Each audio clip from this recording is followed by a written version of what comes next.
ভোর 5:30 থেকে 11টার মধ্যে আমি যেভাবে প্ল্যান করে সংসারের যাবতীয় কাজ একা হাতে করি, মাই মর্নিং রুটিন। তো রাধে রাধে বন্ধুরা, তোমরা সবাই কেমন আছো? আশা করি তোমরা সবাই ভালো আছো। আর তোমাদের ভালোবাসাতে আমিও ভালো আছি। তো দেখো, প্রত্যেক দিনকার মতন আবার চলে আসলাম নতুন আরেকটি ভিডিও নিয়ে। তো আমার ভিডিও তোমাদের কেমন লাগে অবশ্যই তোমরা লাইক কমেন্ট করো। যদি ভালো লাগে তাহলে লাইক কমেন্ট করো, আর যদি ভালো না লাগে তাহলে আর কী বলবো বন্ধুরা। যাই হোক, তো দেখো সকালে ঘুম থেকে উঠে আশিবাসি কাজকর্ম যেহেতু সারতে হবে, আবার রান্না বাড়া আছে, বাড়ির পুজো আছে, গোপুরও সেবা দেওয়ার আছে। মানে একা হাতেই কিন্তু সমস্তটা কিন্তু আমাকে একা হাতেই করতে হয়। তো চলো আগে বাসি ঘর দোর ঝাড়তে নিলাম, তারপরে দেখো এদিকে ওই এই ঘরে যেহেতু আমরা ঘুমাই না, যেহেতু ভাই এসেছিল ওই জন্য কিন্তু এই ঘরে ভাই শুয়েছিল আর কি। দুদিন ভাই ছিল, তো এই ঘরেই শুয়েছিল। ভাইয়ের ঘরটাকে মানে মশারি টানানো ছিল, তার জন্য কিন্তু ওখানে মশারিটা ভালো করে গুছিয়ে ঘরটা একটু বিছানাটা টান টান করে দিয়ে কিন্তু চলে আসলাম এই পাশের ঘরে, যেহেতু আমরা এই ঘরে এখন শুই।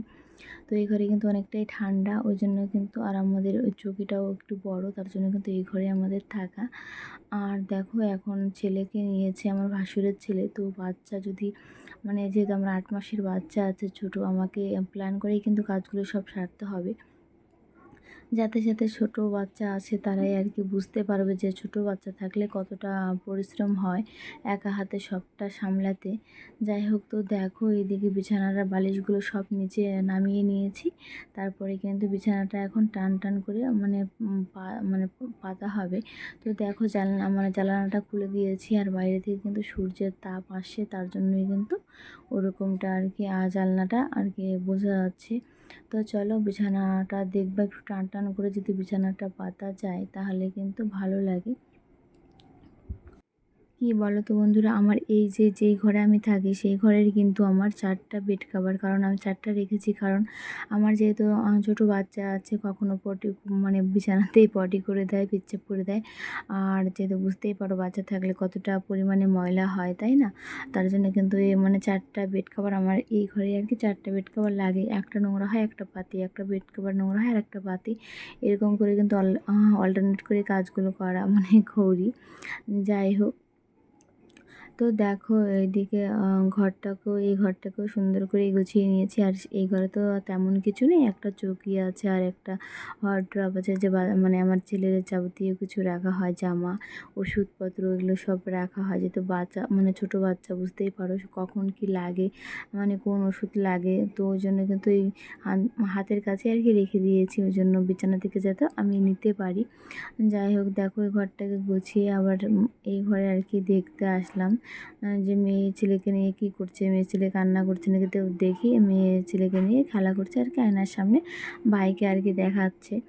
যাই হোক, তো দেখো এদিকে চলে আসলাম আবার, যেহেতু মেয়ে নিয়েছি এখন মেয়েকে বললাম একটু ভাইকে নিয়ে রাস্তা দিয়ে ঘুরতে। যেহেতু যদি সামনে থাকে না তাহলে কি হয় বলো তো, কান্নাকাটি করে, তার জন্য কিন্তু ওকে দিয়ে পাঠিয়ে দিয়েছি রাস্তায়। আর এইদিকে দেখো আমি ঘরটাকে এখন তো গরম, আর যেহেতু এতটা গরম পড়ে তার জন্য কিন্তু মেঝেতেই আর কি বাচ্চা নিয়ে দুপুরবেলা কিন্তু মেঝেতেই আমরা শুয়ে থাকি। তার জন্য কিন্তু এমনিতেও আমি প্রত্যেক দিন আর কি ঘর মোছা হয়, কারণ একটাই ঘর, বুঝতেই পারো। ওই একটা ঘর থাকলে আর যা হয়, অত্যাচারটা তো বেশি হয়, তাই না? তো দিনমান হাঁটাচলা করা হয়, নোংরাও পায়ে পায়ে আসে, তার জন্যই কিন্তু প্রত্যেক দিনই কিন্তু আমাকে ঘরটাকে মুছতে হয়। তো যতটা পরিমাণে পারি ততটাই করার চেষ্টা করি। আর যদি দেখবা সংসারটা একটু গোছানো পরিপাটি থাকে তাহলে কিন্তু শান্তি আলাদা লাগে, তাই না? তো দেখো এদিকে ওই ঘরটাকে মুছে নিয়েছি, আবার চলে আসলাম এই ঘরে। আর ওই যে দেখতে পাচ্ছ পটিটা, তো তোমরা হয়তো বলবে যে পটি কেন ঘরের মধ্যে, যেহেতু বাচ্চা ছোট, ওই অনেক সময় কী হয় বলো তো, বিছানাও কিন্তু আমি পটিটা উঠিয়ে দিই। কারণ অনেক সময় হয় না যে বিছানাতেও করে আর কি, কান্নাকাটি করে আমার ছেলে, যখন নিচেও নামতে চায় না, অনেক সময় আছে নিচেও নামতে চায় না। তো ওই জন্য কিন্তু বিছানাতেও আমি পটিটা উঠাই। তো কি বলবো, তো দেখো এইদিকে এই ঘরটাকেও সুন্দর করে আর কি মুছে নিয়েছি। আর এবার বারান্দাটাকে আর কি মানে মুছবো। তো কী বলো তো বন্ধুরা, কবে যে ভগবান আমাকে ডাইনিং মানে বাথরুম টাথরুম সমস্ত কিছু অ্যাটাচ করতে পারবো জানি না। অনেক স্বপ্ন আছে, তো দেখি কতদূর কী করতে পারি। তো দেখো এই যে মাদুরটা আর কি পেতেছি, তো যেহেতু সাদা কালারের কি না অনেকটা ময়লা আর কি জমে যায়।